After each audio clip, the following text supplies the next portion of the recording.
네, 반갑습니다. 이번 시간에는 가축 사양학입니다. 사양학에 대해서 그 2015년에 그 제1회 그 축산 기사 시험 나왔던 기출 문제를 한번 풀어보도록 하겠습니다. 가축 사양학은 어떤 형태로 전체적으로 시험이 구성되냐면요. 가축이 필요한 영양소, 가축이 성장하고 그다음에 우유를 생산하고 하는데 필요한 영양소의 종류하고 그 생적 기능, 즉 분류와 종류, 그다음에 생리적 기능과 역할, 그다음에 그 영양소가 체내에서 어떻게 대사하고 있는지, 그다음에 그 가축이 먹는 사료의 영양 가치 평가입니다.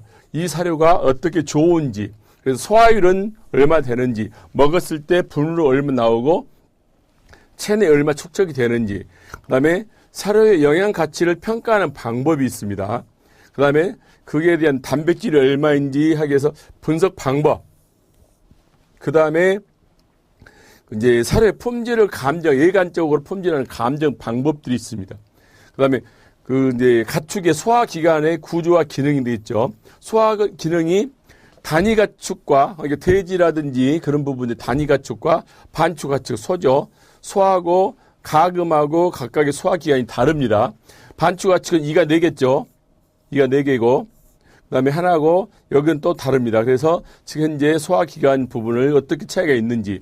그다음에 영양소 흡수 부분입니다. 영양소 보면은 탄수화물이 있을 거고 단백질이고 지방이고 이제 미네랄이라든지 비타민이 있습니다. 각각의 영양소들이 체내에서 어떻게 흡수되는 기작을 설명을 필요로 하고요. 그다음에 이제 그 가축에 요구하는 영양소 요구량이 있습니다. 얼마큼의 영양소를 요구량이 있는데 각각에 줄 수 있는 얼마 줘야 된다. 사양 표준이 있습니다. 이게 이 정도의 사료는 어떤 게 되어 있느냐. 그래서 영양소 요구량, 사양 표준. 그다음에 사양 표준이 우리나라도 만들었고 미국도 만들었고 영국도 만들어 있습니다. 일본도 만들어졌겠죠. 그 사양 표준의 종류. 그다음에 그 사양 표준을 어떻게 이용할 것인가.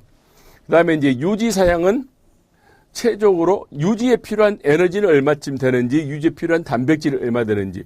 그러니까 그 최소 유지할 수 있는 양이죠. 그 다음에 성장하고 하는데 필요한 영양소죠. 그러면 성장의 속도하고 사료 이용성, 그 다음에 성장에 필요한 에너지가 필요하겠죠. 성장에 필요한 단백질이 필요할 거고, 성장 가축의 사양을 어떻게 할 것인지. 그 다음에 번식 사양입니다. 가축의 이제 새끼를 배야 되죠. 배했을 때 그 정축을 어떻게 사용할 것인지. 일반 가축하고 정축하고는 그 안에 체내가 있는 영양소 다르겠으니까 그 정축의 사양. 그 다음에 임신에 필요했을 때 단백질. 그 다음에 임신에 필요한 에너지 함량. 그 다음에 임신 중에 가축의 영양 사양은 어떻게 할 것인지, 어떻게 키울 것인지 그런 부분도 같이 봐야 되고요. 그 다음에 이제 정축별 사양 관리가 다르겠죠. 한우하고 육의 사양관리 부분에서 송아지하고 육성의 사양관리가 다르죠. 먹이는 양이 다르겠죠. 그 다음에 비구 사양관리, 고기를 생산하게 하는 사양관리는 어떻게 해야 될 것인지, 그 다음에 번식의 사양관리는 어떻게 할 것인지, 그 다음에 젖소, 우유를 짜는 소죠. 젖소의 사양관리도 마찬가지, 송아지 육성 후 차기후, 그 다음에 차기후하고 건유가 있죠. 여기는 젖을 안 짰을 때 이 사양관리는 어떻게 할 것인지. 그 다음에 돼지의 사양관리입니다. 돼지의 사양관리는 자돈, 육성돈의 사양관리, 그 다음에 비육돈, 이제 번식돈이죠. 그 다음에 닭하고 오리의 사양관리 부분은 병아리의 사양관리, 그 다음에 육개의 사양관리, 이제 산란계, 알을 낳는 산란계 사양관리, 오리의 사양관리 부분이 각각의 전체 사양학에 다루어지는 학문이 되겠고요. 그 다음에 사료 종류는 사료 종류를 봤을 때 농우사료, 가루사료 같은 경우죠. 그 다음에 풀사료, 저사료죠. 그 다음에 특수사료, 어떤 강물질이라든지 미네랄 사료를 이야기하겠습니다. 호르몬제라든지 아미노산제라든지 다양한 사료 첨가지겠죠. 그 다음에 사료 영양가를 표시하는 방법이 있겠죠. 어떻게 표시할 것인지. 그 다음에 사료를 만들어야 됩니다. 하나의 사료를 아니고 여러 가지 사료를 혼합해야 되기 때문에 어떻게 배합하고 가공해야 될 것인지 그런 부분을 전체적으로 그 다음에 봐야 되겠고요. 그 다음에 이제 이거는 사양관리 부분에서 좀 넘어서 전체적인 축산 개론적인 부분인데 그 이제 축산 시설, 가축을 키우면은 가축이 크는 그 집이 필요하겠죠. 그래서 시설을 어떻게 해야 될 것인지. 그 다음에 환경 요인을 해야 될 것인지. 그 다음에 그 가축의 위생 방역 관리 부분. 지금 현재 계속 AI 구조가 발생하지 않습니까? 그래서 방역 부분들이 해야 되고 하다 보면 또 죽게 됩니다. 폐사가 되는데 폐사 측은 어떻게 관리할 것이고 그런 부분들이 같이 해야 되고 그다음에 소라 돼지 부분이 이제 분을 배설하겠죠. 사료를 먹고 소화되지 않는 것이 분으로 나옵니다. 그러면 그 분을 어떻게 분뇨를 관리할 것인지, 그 오줌이라든지 그 똥을 어떻게 관리할 것인지, 그것도 마찬가지 친환경적으로죠. 악취가 나지 않게끔 관리를 해야겠죠. 그래서 축산의 악취 부분을 어떻게 관리할 것인지, 그래서 그 환경 친화적으로 해야 되겠죠. 그래서 악취의 특성, 그 다음에 관리 방법, 저감을 해야 되는지 그런 부분들이겠죠. 그 다음에 동물복지, 애니멀 웰페어가 이야기하겠죠. 동물복지와 관련되면서 동물의 행동을 어떻게 해야 되는지, 그 다음에 복지 부분은 어떻게 해야 되는지, 현재 동물복지 개념도 지금 계속 지금 떠오르고 있는 부분이 되겠죠. 그래서 이제 첫 번째 문제를 한번 풀어보겠습니다. 자, 젖소 있습니다. 이생적인 차규 순서입니다. 차규 순서 그러면은 젖소겠죠.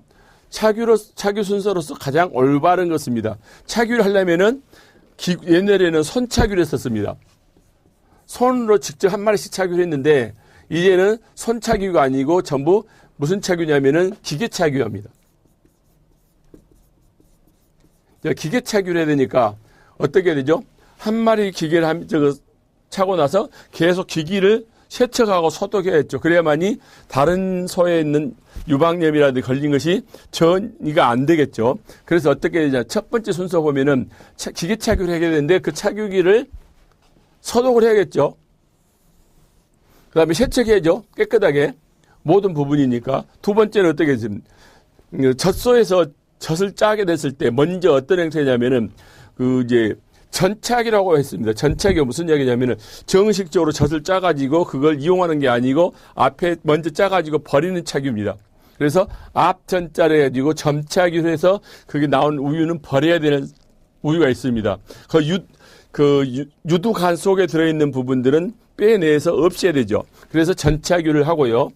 그 다음에 유방을 세척해야 됩니다. 세척할 때는 각각의 마른 수건, 이제 수건이죠. 수건은 젖소 한 마리당 하나씩 사용해야 됩니다.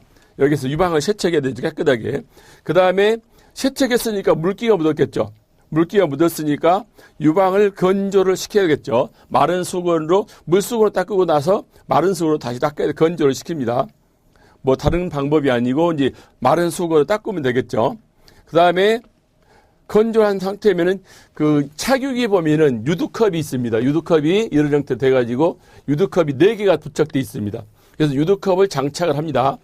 그러면서 이제 그 착유기에 맥동기를 스위치를 올려져 있으면 이제 착유가 됩니다. 장착하고 착유가 되겠죠. 그 다음에 착유가 다 끝나면 옥시토신에 의해서 한 7 내지 8분 동안 착유가 다 끝나죠. 그러면은 유두컵을 제거를 합니다. 제거하고 다시 다 짰으니까 오염이 될 수 있지 않도록 유두를 소독해야겠죠. 이런 형태로 가장 이성적인 착유 순서가 방법입니다. 그래서 이런 부분들은 기계 착유를 하기 때문에 기구를 소독해야 되고 세척해야 되고 그 다음에 근본적으로 유두 속에 들어있는 젖을 있는 것을 빼야 되니까 전착유에서 그걸 버리고 그 다음에 유방이 세척하고 이제 물수건으로 세척했기 때문에 건조를 시켜야 마른 수건으로 건조해야 되겠죠. 이랬을 때는 한 마리당 마른 수건이라든지 물수건을 하나씩 사용해야겠죠. 그 다음에 다 이제 건조했으니까 우유를 짜기 위해서 유두컵을 장착해야 되죠. 손착유가 아니고 기계착유 때문에. 그러면 장착해서 착유가 끝나죠. 끝난 상태에서는 이제 유두컵을 다시 분리를 해야겠죠. 분리하고 나서 다 짰으니까 유두를 소독해서 그래서 한 마리가 착유가 끝나는 겁니다. 이렇게 해서. 그 다음에 한번 봐볼게요. 그림에. 자, 여기가 착유실입니다. 젖소에 착유실이 있고요. 착유실이 있고 여기 유두컵이 하나, 둘, 셋, 4개 있죠. 이렇게 해서 젖소의 유두에다가 유두컵을 장착을 시킵니다.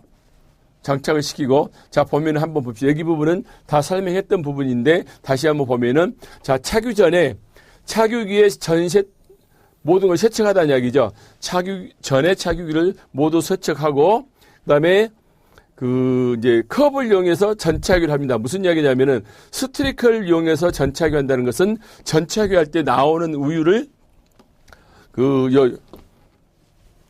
여기가 차규실인데 차규실에 들어가지 않고 다른 컵에다 받아서 해제는 만일 우유를 갖다가 전차기에서 바닥에 놓으면 그 바닥 차규실이 오염이 되겠죠. 오염이 되니까 컵을 이용해서 전차기를 합니다. 그 다음에 청결한 물로 유도 주위 전체를 세척하겠죠.